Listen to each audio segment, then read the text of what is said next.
Hello and welcome to Searching for Service, brought to you by Rotary District 5950 and 5960. I'm Kelly Kirk. And I'm Joe Kirk. And before we dive into who our next special guest is, Joe is going to remind us of the show's purpose. Yeah, the show's purpose is to unite not only Rotarians, but non-Rotarians around service. And the way that we've decided to present it in the show is to have amazing people on that talk about service opportunities, the power of Rotary, and the amazing things that Rotary can do in partnership with other organizations. And that's really been a success for us so far. Don't you think, Kelly?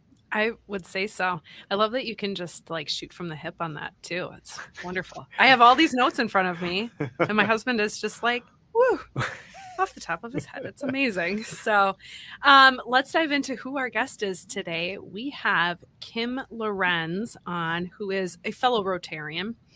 And I think I'm just going to let you, Kim, take it away on why you are here on our show today. And let's go ahead and dive in. How'd you like that? I know. Kim, tell us about yourself. The level of which Kim is involved in Rotary and partnerships around the world is pretty fascinating. We're really excited to hear about that in the future segments. But let's just talk about you and where are you from? Where do you come? Where do you come from? Yeah, I live in Bellevue, Washington, near Seattle, Washington, and joined Rotary in 1981. And I was a business person. I joined, one of my customers drugged me into a Rotary meeting, and I got involved with Rotary. I sold my companies in the late 90s and got more involved with Rotary. And so I'm a Rotarian, but I've done some extraordinary things within Rotary that I was asked to look into by the Rotary Foundation, and that's the subject of your podcast. Yeah. And did you serve within your Rotary Club in any sort of other leadership positions other than, what you're obviously doing now as the liaison? Yes. Yeah, go ahead. Yeah, I was, you asked the question, Joe. I actually tried to quit the club, I think, in the late 80s. I was busy like so many of us are. And the president called me up and he said, you generally have lunch every day. Why don't, you're with people, we have good speakers. And he convinced me to stay in Rotary, and I'm just so glad that he did. So I did become the club president in the, I think, 1990, which is ancient. So you weren't quitting to being the president. Well, I was quitting in 87, and by 1990, 91, I'm the president of the club. And then I am involved with our district. I'm a major donor to the Rotary Foundation. So thank you for that. Involved in a number of positions within our district here. Do you remember your first service project that you were part of? I mean, I know that's a deep pull for you, but no, I was not involved with the collaborations that we do now, and I had, but I'm also a major donor to World Vision. So we're going to talk about the collaboration between the two and how that got started. But I went on a trip with World Vision. It really had nothing to do with Rotary, and I was in Nicaragua. And went out to these villages, and I was really curious how World Vision really worked and the nuts and bolts of it. I've got an MBA, so I was, how do these people finance all this, and what's their overhead? Is this really a worthwhile organization? And that was why I was on the trip. And we were just in a little village, and they needed water, and so there was some discussion about how much they needed for a water project. So myself and those of us in the bus or the van, we all just talking to each other could raise the $180,000 that they needed. And that was my first project I got involved with. But it really wasn't through the Rotary Foundation. It was just my club kicked in $30,000. I put in some money. The others in the bus did. But because I was involved with, you didn't ask this question, but the next step was, how did I get involved with World Vision and Rotary? I started doing work at World Vision in their boardroom, and I'd bring in some of my friends for economic development and microfinance. They're one of the world's largest microfinance lenders. And I just really got into this economic development and microfinance And so I got to meet the president of World Vision. He would come into the boardroom and give us, supposed to be a 10-minute talk. You could never get him to stop talking. So I wasn't employed. I'd say, okay, Rich, that's enough. You're done. You can't talk anymore. And so he always got a kick out of these things we were doing together. So I got a call one day from the president of World Vision, and he said, hey, we don't have anybody here that knows anything about Rotary, and the Rotary Foundation is coming in to have a big meeting with us. Would you come down and join us? And I said, yeah, I'd love to. So I went down and sat in the meeting. The next thing I know, I'm on an airplane going to Ethiopia. But I was asked to see if there was a way that World Vision, the world's largest NGO, non-government organization in the world, they're about a $3 billion organization, and they're doing water, health, education, economic development, food security, environmental, all these things that, as Rotarians know, are now the 7 areas of focus of Rotary. World Vision's doing this every day in the field. And so it was the head of the Rotary Foundation was there, and so I was specifically asked, could you investigate, is there a way that our 2 organizations can work together? Sure. And I said I would. Go ahead, Joe. Well, I was just thinking, like, you're our first guest that, like, your experience in Rotary is so large and macro.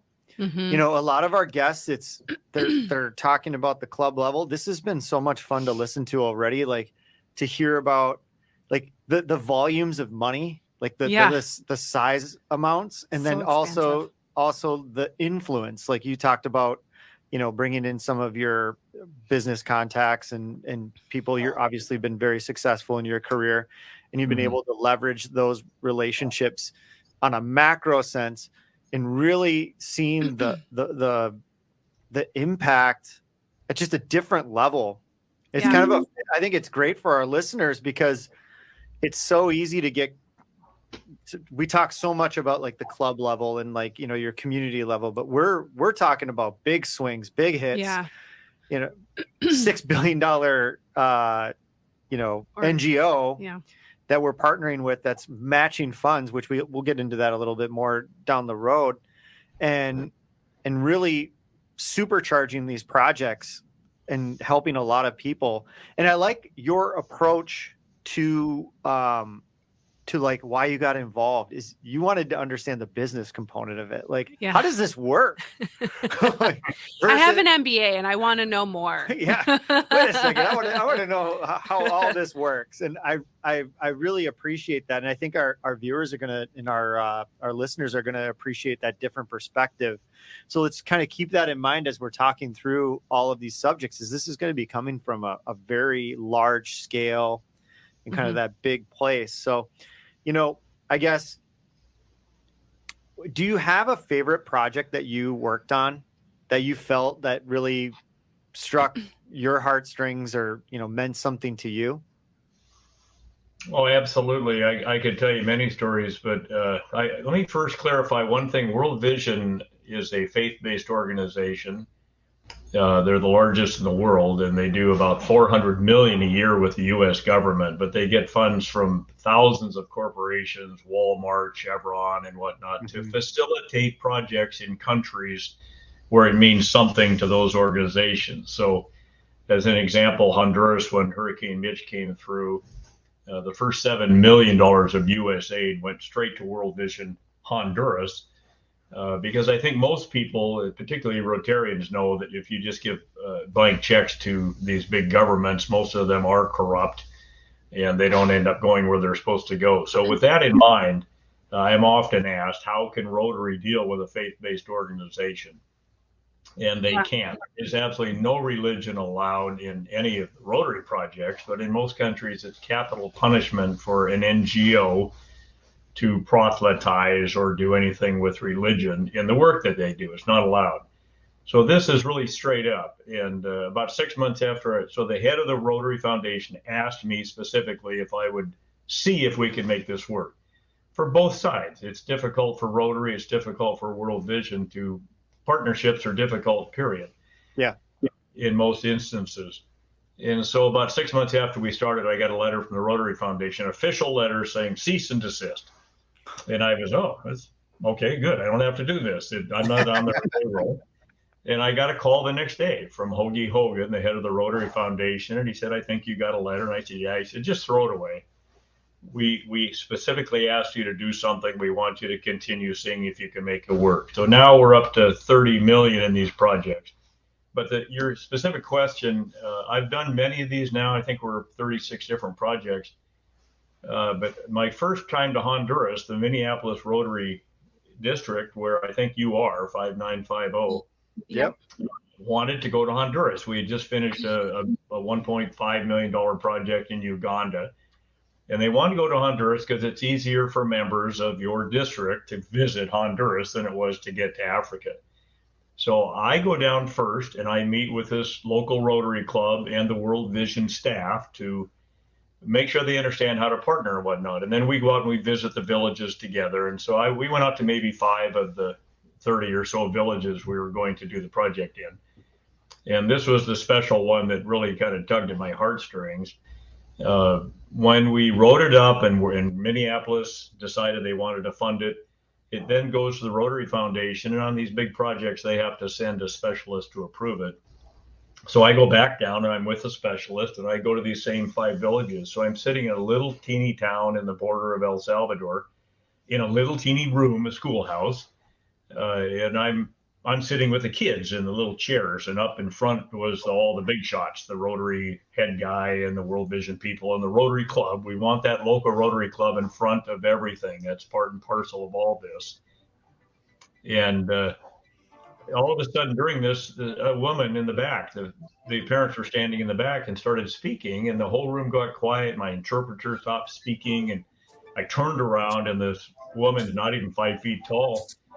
And I have no idea what she was saying. So the meeting ends, we go outside, and I said to the Rotary cadre, they call him, the official, and I said, what was that woman saying? And he said, Kim, she was talking about you. And I said, what do you mean me? She said, you're the only person who's ever come back, who's ever been there and discussed water and then actually came back. And she knows you were sent. That's really amazing. Yeah, Kim, I don't mean to break you off. Speaking of coming back, we've got to come back from a break here. All right. So Kelly, lead us out of here. Thank you for tuning in. You are listening to Searching for Service. We'll be back in the next section. I'm Kelly Kirk. And I'm Joe Kirk. Stay tuned. And welcome back to Searching for Service, brought to you by Rotary District 5950 and 5960. I'm Kelly Kirk. And I'm Joe Kirk. And as a reminder, you can find us on your favorite podcast platforms and Searching for Service. And you'll be able to find us on any of the platforms that you listen to. And we do love those 5 gold star reviews. It's look up. Look up. That's right. Searching for Service.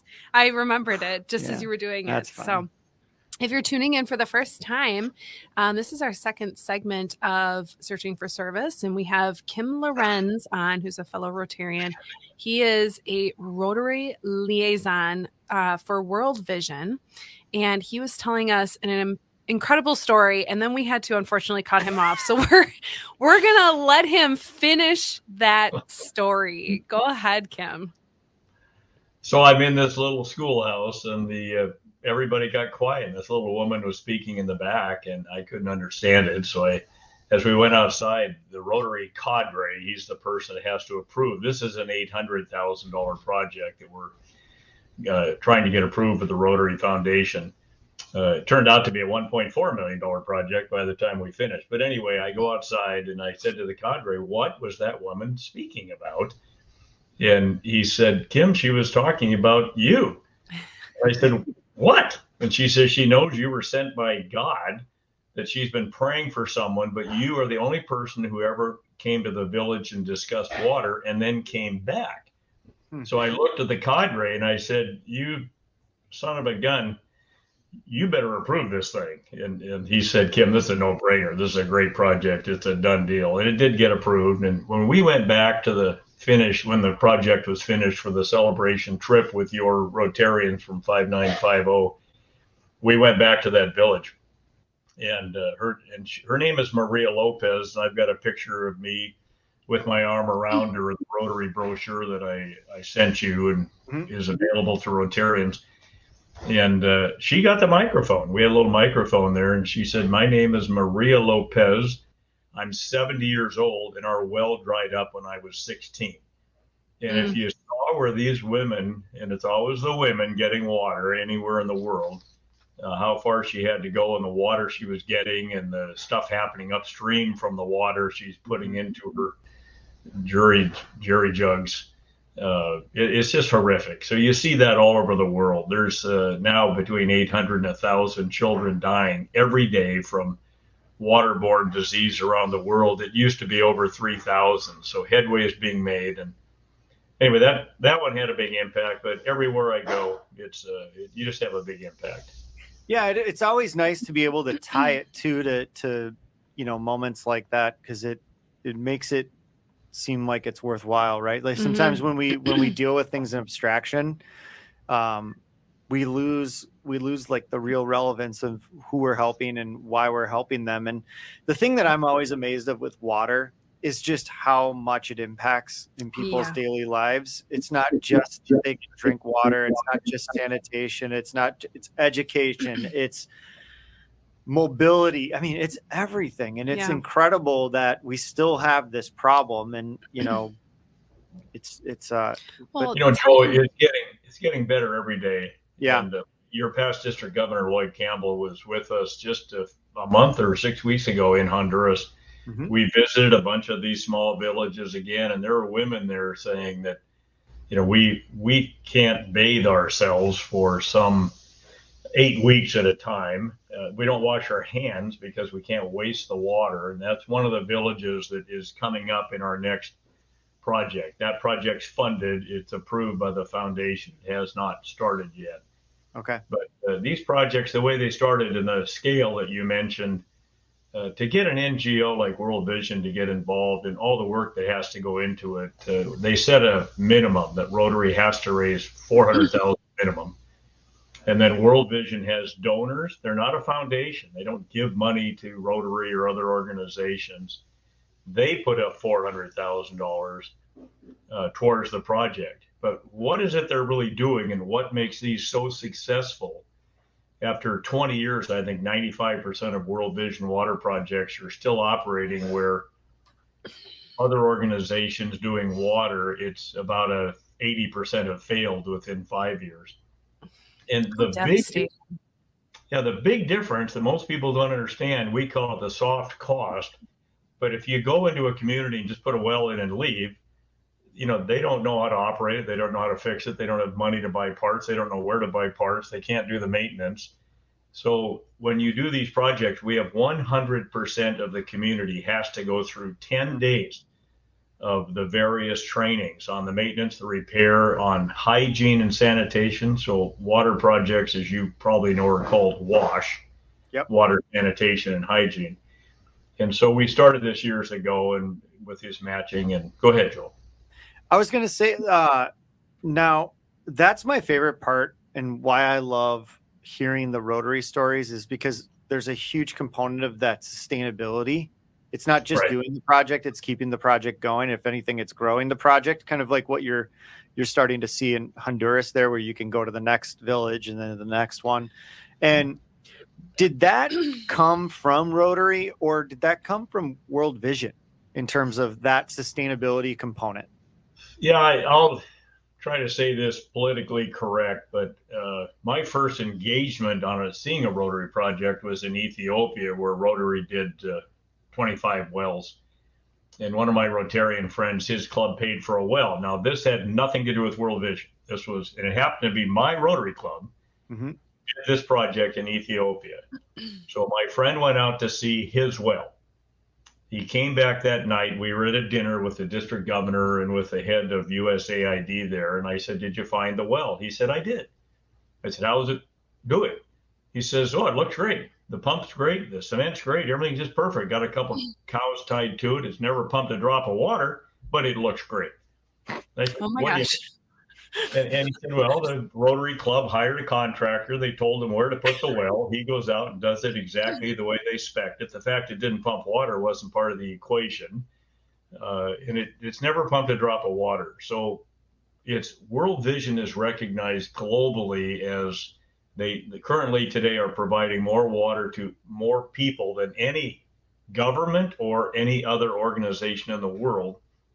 Hilton Foundation, I think now is at about 130 million they've funded. Mm-hmm. And you talk to these large foundations and why they deal with World Vision, and they'll tell you nobody in the world can do it as well. And most of it is that soft cost, training the community. They have their own drilling equipment, their own hydrologists, their own expertise, their health workers. These are things a local club can't do. They don't have the expertise or the time to go 2 hours away to a remote area of Honduras or Ethiopia and spend 10 days training a whole community. Right. The other one is a big Uganda project we did. A woman near my district, but a different district, had done 7 or 8 large projects, large being 50 to 100,000. And she heard me speak, and she came up and she said, no matter how hard we work, we can't get that last 25% done. That really is that part that makes it sustainable. Setting up the bookkeeping. These communities have to collect money from all the recipients of water, have people trained in maintenance repair, have spare parts, know where to get the parts. You make it a total project. And then the biggest thing that most people don't think about, the women spending this average of 6 hours a day getting water, they have to have the daughters go with them. Otherwise, they'll be abused in the community. So the girls are robbed of the opportunity to get an education. When we do our projects, we build beautiful latrines at every school. So the girls have the facilities they need. 100% of the community has to agree to stop outdoor defecation, and we provide all the materials for them to build their own latrines. They call them VIP outhouses. Ventilated, improved latrines is what VIP stands for.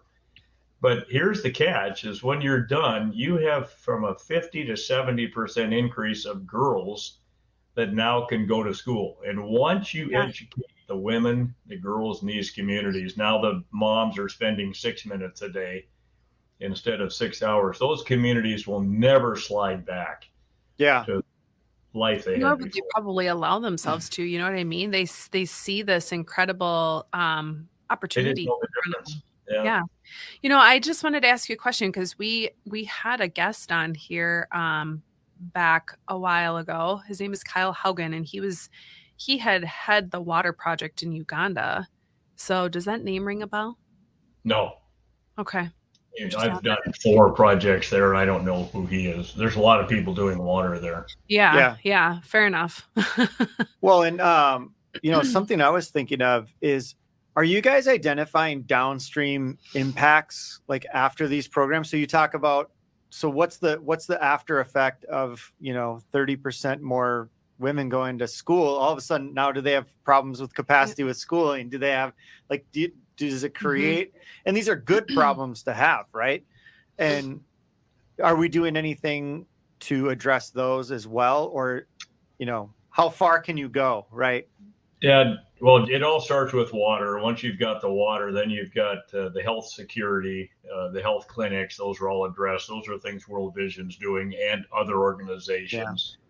The needs assessment in that community, they're all different. Then the building of the schools, you go in Honduras, we were just there, and all the school desks they provided by World Vision. They build the schools, they'll provide the materials in the schools. Food security is part of water. Now you've got irrigation and things you can do. The women particularly get involved with economic development. It's amazing what you can do. You get 10 to 12 women together. They all borrow $150 each.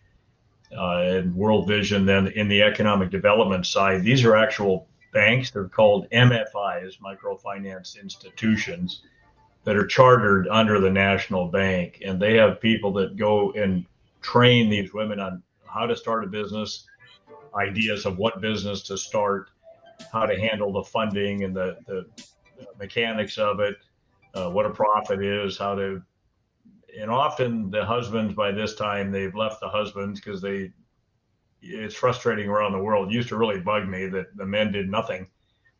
And a very learned World Vision woman who travels to Africa a lot, she said, hold on, Kim, that's the way they were brought up since they were babies, that you don't do women's work. Well, speaking of leaving, Kim, we've got to leave this segment, but we'll get back to it on the other side. We're doing a real good job right now. Yeah, our time management is just top notch. I'm just so enthralled with the conversation that I'm losing touch with time. But Kelly, take us out. As a reminder, you are listening to Searching for Service. I'm Kelly Kirk. And I'm Joe Kirk. Stay tuned for the next segment.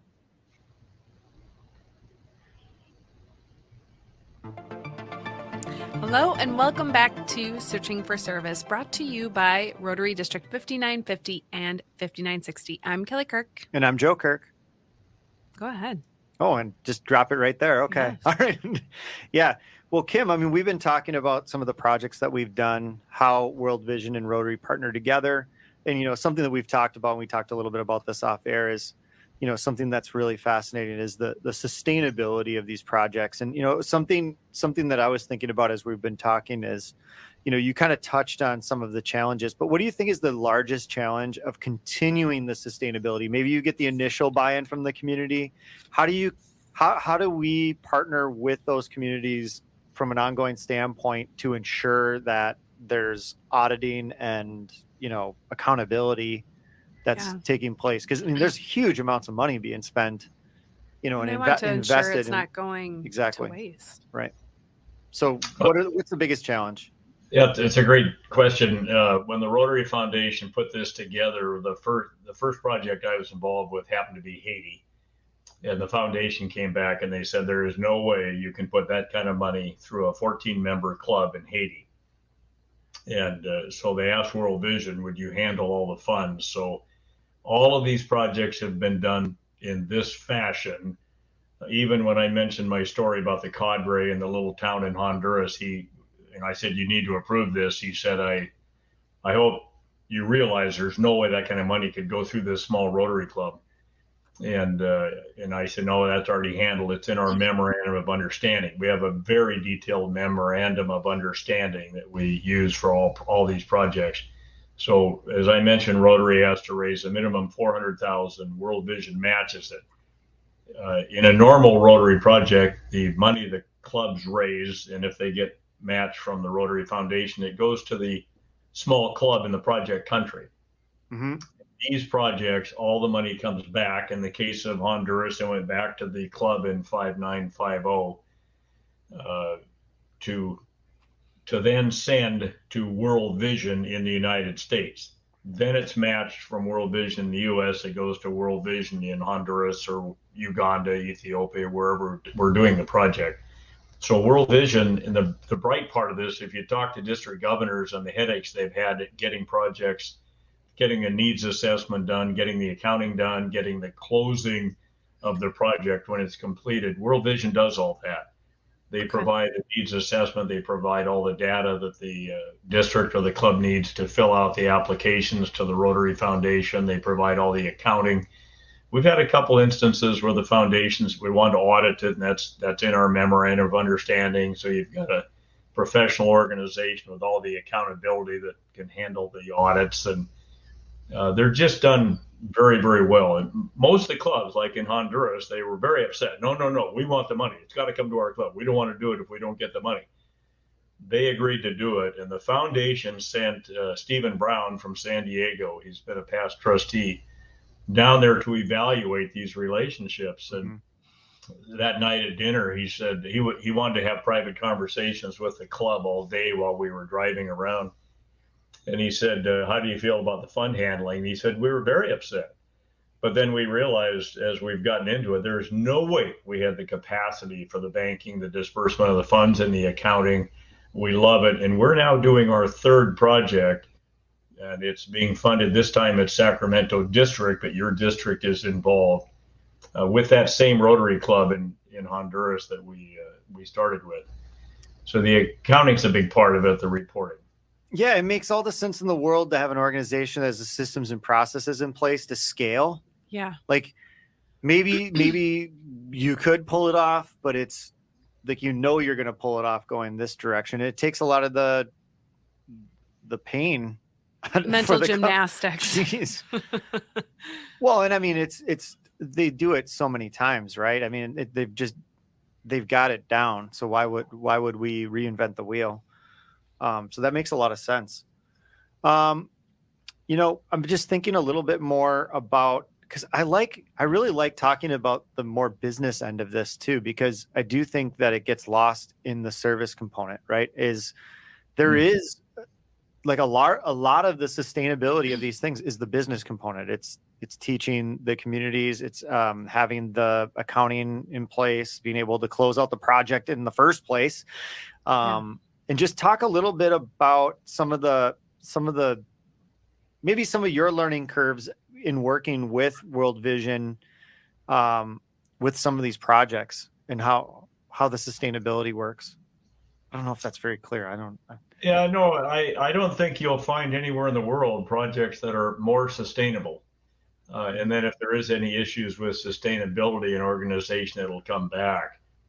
In Honduras, I think they have 37 local offices. In Uganda, when I did my first project, it was still an active war zone up inside Gulu, northern Uganda. The LRA, the Lord's Resistance Army, was still active. 30,000 12-year-olds had been kidnapped. That was the child soldiers you might have heard about over the years. World Vision operates a large facility there called the Children of War Center, and they've taken 15,000 of those children have been reunited with their families and communities. But when you get into sustainability and community relations, my first trip there, I went and met with the Rotary Club and explained what World Vision was and how we make these work. I had to meet with that local Gulu, Uganda World Vision office. They think Rotary is some rich guy's private club, and the Rotarian World Vision was some fanatical religious organization. And so then the next day we had a meeting all day. And by the way, out of that meeting is the memorandum of understanding that you get now from the Rotary Foundation. That's where it comes from. But it started in that meeting, and it was an all-day affair to come up with this memorandum. Tim Murphy out of your district was highly involved with that, and he and I have done a lot of work together. Just one of my most respected Rotarian friends in the world. But when the Rotarians walked into the room at the Children of War Center, I'm getting ready to introduce them, and they all have odd names to me. They're difficult to pronounce or spell, and the World Vision staff, they all stood up and they hugged each other. They went to school together. They grew up together. So that's one of the beauties of these collaborations, we call them, is you've got a local World Vision office and a local Rotary Club. And just a little aside, when I first met the president of the Rotary Club, he's a PhD professor named Gerald Obi. And I said, Gerald, what do you know about World Vision? And this was inside the war zone now in Gulu. And he said, looked at me very seriously, and I've found globally World Vision or Rotary people have great senses of humor. He looked at me very seriously and he said, World Vision drives dirty vehicles. And okay, what do you mean? And he said, Kim, there's 72 NGOs operating in Gulu because of the LRA and the war and whatnot. And he said, you drive around here, you'll see the schools where World Vision is built. You'll see what they're doing. You'll see them active in the field. They can tell you what they're going to do. Like I said, you can see what they've done. He said, most of the NGOs here drive to each other's offices for lunch, and they really aren't doing anything. And that's the respect he had for World Vision. So the district governor of Uganda, there's 5 countries involved, took me to dinner a week later, and he said, we are so thrilled to be able to have this relationship. We knew World Vision was huge. We didn't know what they did or how to contact them. And it's been a very successful relationship. Then I've got another story about how they got so big and how the programs of scale work. So let me know when you're ready for that. Do it up. I love it. I'm soaking it all in. All right. So the minimum is 400,000 from Rotary, 400,000 World Vision. And that for World Vision is a very small project. and it takes a lot of time and effort and staff to put these together. And Rotary's not necessarily the quickest on getting the funds raised to get the project approved. I'll tell you, of all the projects I've done in the world, 5950 has been the absolute best in getting that done. They're a fabulous district to deal with. Did you hear that, everybody listening? We're the best district in the world. Yes, they really are. But of the, I went back and I asked for a meeting. I had a meeting in front of all of the Rotary Foundation trustees. So there was probably the trustees plus staff and other people, maybe 50 people in the room in Evanston.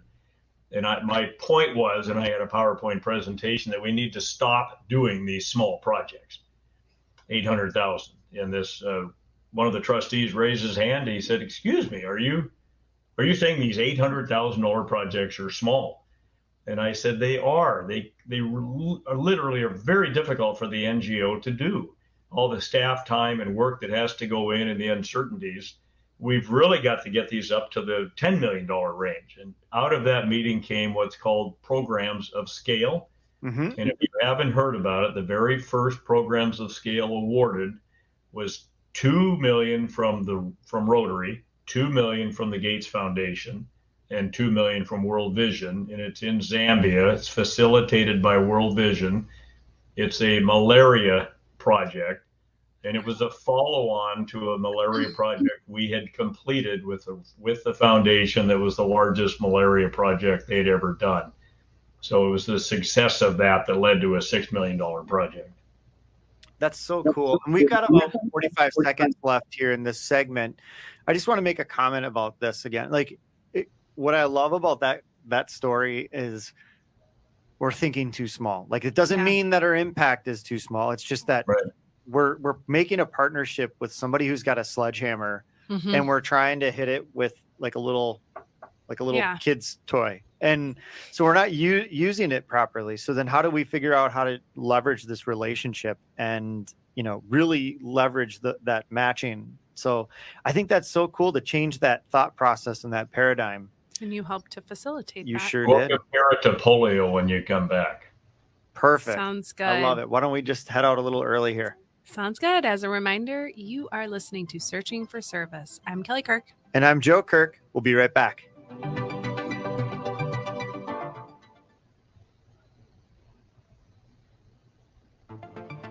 Hello and welcome back to Searching for Service, brought to you by Rotary District 5950 and 5960. I'm Kelly Kirk. And I'm Joe Kirk. As a reminder, you can find us on your favorite podcast platforms. And look up Searching for Service, and you'll find us there. Make sure to like, comment, and go ahead and drop us a 5-star review. That'd be great. We would love it. In our last section, if you were tuning in for the first time, how sad, because you've missed 3 really great sections. Go back and listen to it.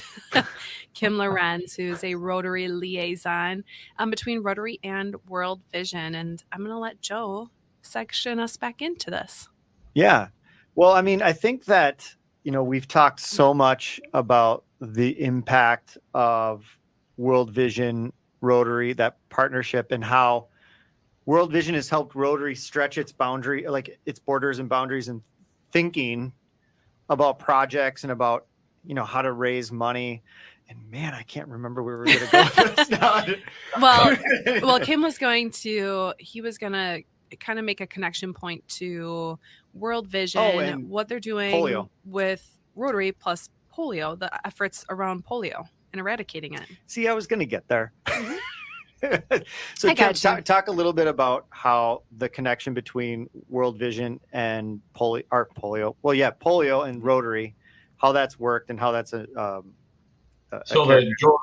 correlation here is that Rotary clubs are limited in these countries with their capacity, their time capacity, their time constraints, their financial constraints. And so when we're doing these partnerships, that's the biggest leveraging. It's not that World Vision is matching funds, leveraging your funds, but it's leveraging that expertise, training the club while they do projects.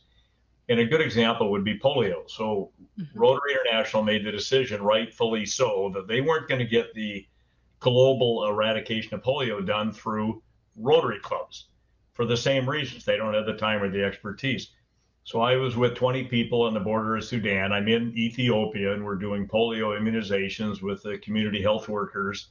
And in that community, Hilton was doing a big water project with World Vision. And so one of the guys in my group, he said, well, there's the water guy from World Vision. So we signaled him over. He came by and he said, well, we have an office right around the corner. There's 86 World Vision offices in Ethiopia. So he said, would you like to come up for a coffee service? So coffee was invented in Ethiopia. And if you've ever had the coffee service, they roast the beans right there and make fresh coffee. You've never had a caffeine built like you get out of that. They're pretty good. Quite a jolt, huh? One of the Rotarians sitting there, there's 20 of us sitting in this room with his coffee service at the World Vision office. And one of them said, so what do you do here? I mean, what does World Vision do? Which is a question a lot of Rotarians have. And he said, well, you've been out with the health workers doing polio. As an example, he said, you saw the water project that we're doing with Hilton. We do schools, we do health, we do education, we do polio or food security. But you saw the health, you were working with the health workers. Well, the 40 health workers in this, I'll call it a county, they have a different name for it, were all hired, trained, and they're paid and managed by World Vision. So in many countries, Ethiopia, India, Afghanistan, many of the countries where you have polio immunizations going on, it's the NGOs, World Vision being the largest in the world, that the WHO, that all the organizations that are funneling the funds in, that are coming from Gates, coming from Rotary, they all end up, I think, at the WHO or some big organization. Then they go out and contract with NGOs who hire and train the people to do the work. So that's the correlation. So you've got this relationship between World Vision and Rotary that most people are unaware of. Yeah. We've done $30 million worth of just quote unquote Rotary projects. We just got approved for the first environmental. It's the largest and the first one approved by the foundation in Niger. It's a $1 million environmental project. You think, oh, what's environmental? It's not just planting trees. It's a whole area of Niger that's been denuded by the people because they don't know the difference. And so this is agricultural regeneration, where they're going through with irrigation and replanting of trees and crops and cash crops and so forth. But again, it's the education of the community members. You go plant the trees, they're all going to die. So it's just a great collaboration and relationship that we've been able to develop for over 20 years. I've been doing this, and they just keep getting better. Well, what does the relationship look like to you in 20 years? What do you hope and aspire that the relationship looks like in the future? Yeah, Joe, it's a great question. We are really trying to push the Rotary Foundation, and I think you're seeing some light at the end of the tunnel. When they did this programs of scale, instead of your district, as an example, having to raise, use your DDF and raise some money to get an 80% match from the foundation, what they did is, I think it was 10-1. Whatever the club came up with, the foundation matched at a 10-1 ratio. That's how they came up with $2 million from Rotary. World Vision matched with $2 million. Then the Gates Foundation put in $2 million. That's the future of this, where we don't lose that local Rotary Club engagement, which we kept on the programs of scale. But we need to be doing $10 million projects. And so if your district came in and said, okay, we can raise $300,000 in the district, and that could turn into a 10-1 match, there's $3 million, then World Vision would match $3 million. We have USAID, we have the Gates Foundation. That's what they want. The USAID, the Gates Foundation, they don't want to do these little $800,000 projects. They want to do things that have great impact. Of course, the sustainability is always there when you're dealing with someone like World Vision. But all your people that foundations, big ones that get into these, they want big impact and big projects that have long-lasting effects, not small ones.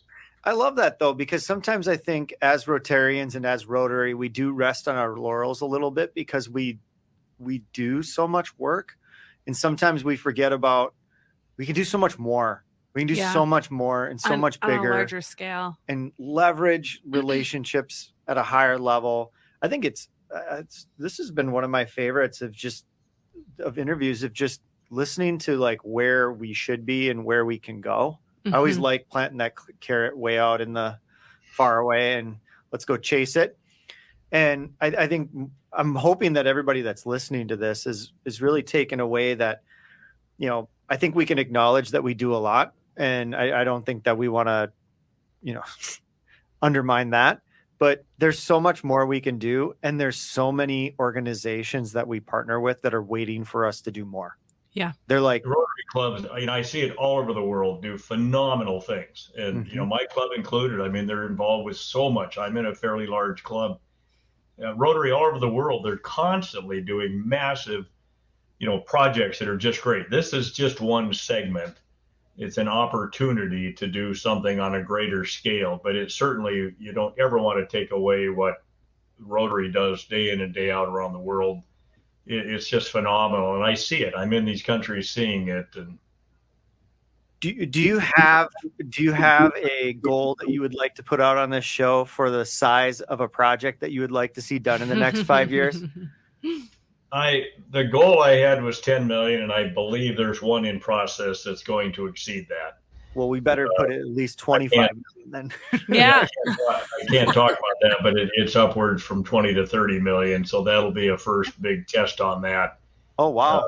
But I think on the ongoing day-to-day, it would be that we get districts like 5950 that are so well managed, have had great leadership. And I'm not trying to blow smoke at 5950. I've done, I think it's working. But yeah. No, I mean, it's just there's some great districts around the world, but I just felt the leadership there has always been just exceptional. And but you get a district like 5950 to lead the way, or Atlanta, or one of these bigger districts that my district, just for the first time I've ever heard, finally went over $1 million in DDF in every Rotarian every year funding. So I was thrilled about that. Yeah, congratulations. It's really great. Yeah, I'd like to see where we're doing, you know, at least 2 of these $10 million projects getting funded every year and really scale this up.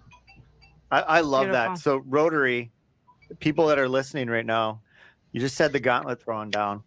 Like we need to answer the bell and, you know, really support Kim and all that he's done. And thank you so much for, you know, being the liaison between us and World Vision and continue to foster that great relationship. So, and thank you for being a guest on our show today. Well, you guys do a great job. I'm just thrilled to be here. And it was just been a real enjoyable day. Well, and we'll both read your book and we'll have you back on. You'll love the book. And yeah, I appreciate that. Thank you so much. I'm your host, Kelly Kirk. And I'm the co-host, Joe Kirk. This is your reminder to stop searching and start serving. Have a good one.